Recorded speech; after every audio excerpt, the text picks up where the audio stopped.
بسم اللہ الرحمن الرحیم۔ نبی اکرم صلی اللہ علیہ وسلم کا ارشاد ہے، قیامت میں سب سے پہلے نماز کا حساب کیا جائے گا۔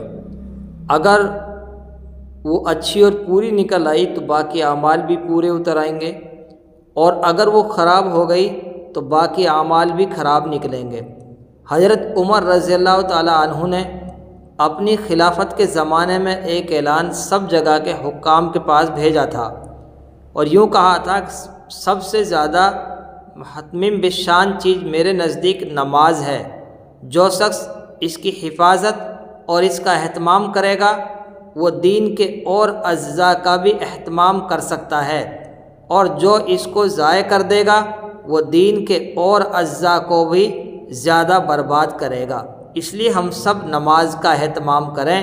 اللہ عمل کرنے کی توفیق نصیب فرمائے، آمین۔